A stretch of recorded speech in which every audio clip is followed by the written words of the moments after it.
हो, ओबीसी नेत्यांची आज बैठक आहे. तुम्ही बैठक बोलावली आहे. कोणकोणत्या बैठकीला उपस्थित असणार आहे आणि काय चर्चा आणि निर्णय अपेक्षित आहे? राज्यभरातील सर्व ओबीसी नेत्यांना व्यक्तिशः आम्ही फोनही केला आणि त्यांना निरोपही दिला आहे. साधारणतः महाराष्ट्रातील 150 ओबीसी नेते या बैठकीला उपस्थित राहणार आहे. इथे पक्षाच्या पलीकडे जाऊन ही बैठक बोलवलेली आहे. ज्यांना ओबीसीचं हित जोपासायचं आहे, ओबीसीच्या हिताचं रक्षण करायचं आहे, त्यांनी त्या बैठकीला यावं अशी विनंती आम्ही त्यांना केलेली आहे. आणि त्या बैठकीमध्ये या सरकारने जो JR काढला त्यावर सविस्तर चर्चा करून पुढचा निर्णय महाराष्ट्रामध्ये आम्हाला घ्यायचा आहे. कोण काही म्हणू देत, पण मुख्यमंत्री काही म्हणत असले तरी त्या JR मुळे ओबीसीचं प्रचंड नुकसान होणार आहे. जर पात्र हा शब्द पूर्वी काढलेल्या JR प्रमाणे ठेवला असता तर आपण म्हणू शकलो असतो की ज्यांच्या कुणबी नोंदी सापडल्या आहेत त्यांचा विरोध आम्हाला अजिबात नाही. मराठा समाजाला काय द्यायचं सरकारने तो त्यांचा प्रश्न आहे. परंतु या JR मुळे पात्र शब्द काढल्यामुळे महाराष्ट्रामध्ये सरसकट सर्व मराठा समाज आता ओबीसी मध्ये येणार आहे. तो केवळ मराठवाड्यातलाच येणार नाही. आणि म्हणून आमची भूमिका अशी आहे की राहुल गांधींनी जी भूमिका मांडली, राहुल गांधींची भूमिका होती की ज्या आरक्षणाची कॅप आहे, मर्यादा आहे, ती पुढे न्या, ती उठवा आणि जातनिहाय जनगणना करून ज्यांच्या त्यांच्या वाट्याला जे मिळेल लोकसंख्येनुसार ते त्यांना द्या. ही स्पष्ट भूमिका त्यावेळेस त्यांनी मांडली, त्या राहुलजींची आहे. परंतु त्याला अजिबात सरकार लक्ष देत नाही आणि असे नवीन नवीन सगळ्या समाजांना एखाद्या कॅटेगरीमध्ये घालून ते मुळात ओबीसीच्या मुळावर हे सरकार उठलेलं आहे हे आता स्पष्ट झालेलं आहे. अच्छा, तुम्ही छगन भुजबळ असेल, प्रकाश शेंडगे असेल यांना फोन केलेले आहे आणि नेते येणार आहेत का? या व्यतिरिक्त काही प्रमुख नेते तायवाड्यांची भूमिका जी पूर्वी होती ती आता आम्हाला दिसत नाही. त्यांच्या एका शब्दामुळे ते म्हणले की ओबीसीचं यामध्ये काहीही नुकसान होणार नाही.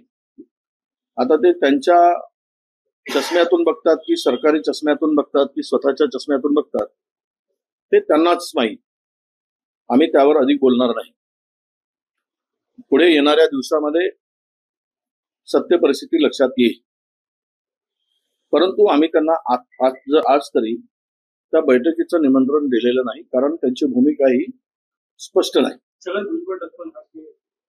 या सगळ्यांच्याकडे निरोप दिलेला आहे आणि सगळ्यांनी एकत्र येऊन ही बैठकीमध्ये उपस्थित राहावेत. भुजबळ साहेबांशी मी 2दा संपर्क करायचा प्रयत्न केला, झालेला नाही. मी माझ्या ऑफिसला कळवलं होतं, मला माहित नाही की कालपर्यंत संपर्क झाले त्यांनी. परंतु भुजबळ साहेबांची भूमिका ही सुद्धा स्पष्ट भूमिका आहे. त्यामुळे त्यांच्या भूमिकेशी सुद्धा आम्ही सहमत आहोत. या JR मुळे ओबीसीचं नुकसान होत आहे हे स्पष्ट आहे. मुख्यमंत्री मात्र म्हणताय की सरसकट आम्ही देणार नाही, दिलेलं नाही असं ते बघा, मी कालही बोललो, परवाची बैठक झाली, पुन्हा आजही सांगतोय, मुख्यमंत्री महोदयांनी या संदर्भात सर्वपक्षीय बैठक बोलवावी आणि ती भूमिका विशद करावी. आम्ही जाऊ आणि मुख्यमंत्री महोदयांना सांगू की याचा काय परिणाम होतोय, त्यांचं म्हणणं काय आहे आणि आमचं म्हणणं काय आहे. जर त्यांच्या म्हणण्यानुसार समाधान होत असेल तर आम्ही लोकांच्या पुढे जाऊन सांगू. परंतु याचंही नुकसान होणार नाही, त्यांचंही नुकसान होणार नाही, यांनाही फायदा होईल, त्यांनाही फायदा होईल. हे जे काही आहे हे दोनही समाजाला खेळवण्याचा प्रकार आहे. खरं तर त्या JR मध्ये स्पष्ट उल्लेख आहे, जो अधिकार पुरावे गोळा करून जात प्रमाणपत्रासाठी लागणारा त्या स्थानिक गाव पातळीवरच्या कर्मचाऱ्यांना दिला. आता मला सांगा की हैदराबाद गॅजेटमध्ये असा कुठलाही आडनावाचा किंवा नावाचा उल्लेख नाही. त्यांनी एवढंच म्हटलं होतं की 9 लाख कुणबी आहेत आणि बाकी 22 लाखापर्यंत मराठी आहेत. आता हे मराठी आणि कुणबी शोधायचे कसे? 9 लाख कोण आहेत? तर याच्यातून काही निष्पन्न किंवा पुरावा त्यामध्ये अजिबात मला दिसत नाही. त्या तज्ज्ञाकडून मी ही माहिती मिळवली आणि त्यांच्या संदर्भात या गॅजेटच्या संदर्भात, हैदराबाद गॅजेटच्या संदर्भात चर्चा झाली. ते म्हणतात की कुठेही नावाचा उल्लेख नाही.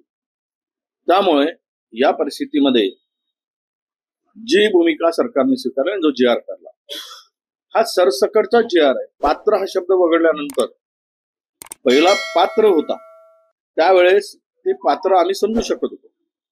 परंतु आता पात्र काढल्यामुळे सरसकटच मराठा समाजाला OBC मध्ये, ते मराठवाड्यापुरतीच नाही तर महाराष्ट्रातील आहे. आमचं म्हणणं आहे की त्यांना, त्यातील गरीब लोक आहेत, त्यांना काही उपेक्षित लोक असतील, त्यांना दिलं पाहिजे. तुम्ही EWS ची तरतूद केली, आरक्षणाची मर्यादा वाढवता येत नाही तरी वाढवून दिली 10%. परत OBC मधून देत असताना OBCचं ते कॅप उघडून टाका, 50%च्या आरक्षण वर घेऊन जा, म्हणजे सगळ्यांचं समाधान होईल आणि सगळ्यांना त्यांच्या त्यांच्या जातीनिहाय तेवढं देता येईल. जी राहुल गांधींची भूमिका आहे, ही भूमिका सरकारने स्वीकारावी. कर्नाटक, तेलंगणामध्ये 42% आरक्षण लागू झालेलं आहे. आता 42% आरक्षण तेलंगणा OBC साठी लागू करतं, तर या सरकारला काय लकवा मारला काय? या त्यांचा अभ्यास करा आणि महाराष्ट्रातल्या OBCंना तेलंगणाच्या धर्तीवर द्या. जरांगे पाटलांनी महाराष्ट्राच्या OBC या दोन्ही समाजाचा नाही, असं आहे की मी जरांगे पाटलांना सांगू इच्छितो की तुम्ही OBCंना विरोध का केला नाही, की हाच तर विरोध आहे. त्यांच्यामध्ये प्रवेश, आम्हाला OBCतूनच आरक्षण द्या. तर मग त्या जरांगे पाटलांनी OBCच्या आत्ताची असलेली आरक्षणाची मर्यादा जी आहे ती पुढे वाढवण्यासाठी कधी शब्द बोलले नाहीत. तेलंगणाच्या धर्तीवर हे आरक्षण पुढे न्यावं असं कधी बोलले नाहीत. याचाच अर्थ असा होतो की त्यांचा त्याला विरोध आहे. दुसरा, हैदराबाद गॅजेटच्या धर्तीवर आता बंजारा समाज एसटी समावेश करण्याची मागणी करतो. जिंतूरला आता एक कार्यकर्ता उपोषणाला बसलेला आहे, 4-5 दिवस झालेले आहेत. मला काल तिथून अनेक लोकांचे फोन आले बंजारा समाजाचा. हे खरं आहे की हैदराबाद गॅजेटमध्ये स्पष्ट उल्लेख आहे, बंजारा समाज हा तिकडे आणि इकडे महाराष्ट्रात, तेलंगणामध्ये तर तो ST मध्येच आहे. त्यामुळे त्यांची तशी मागणी आहे. आता सरकारने त्यावर निर्णय घ्यावा, सरकारने भूमिका स्पष्ट करावी.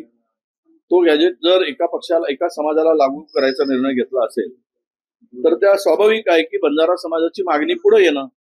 म्हणजेच आता सगळ्या समाजामध्ये आरक्षणावरून गोंधळ घालणं आणि मुख्य विषयापासून शेतकऱ्यांचे, बेरोजगारांचे हे जे काही मूलभूत प्रश्न आहेत राज्याच्या पुढे, ते प्रश्नाला बगल देणं, याच्यातच खेळवत ठेवणं, त्यांना उपाशी मारणं, त्यांना आत्महत्या करण्यास प्रवृत्त करणं, ही सरकारची यामागची भूमिका दिसते. महाराष्ट्र सरकारने हिंदू धर्माचा बैठक बोलावलेली आहे OBC मंत्र्यांनी आणि त्यामध्ये राष्ट्रीय OBC महासंघाला बोलवलं JR काढण्याबाबत. तुम्हाला काही निमंत्रण आहे त्या बैठकीचं? चर्चा आहे की भुजबळांना नाही बोलवलेलं नाही? नाही, मलाही नाही बोलवलेलं आहे, मला काही निरोप नाहीये त्या संदर्भात.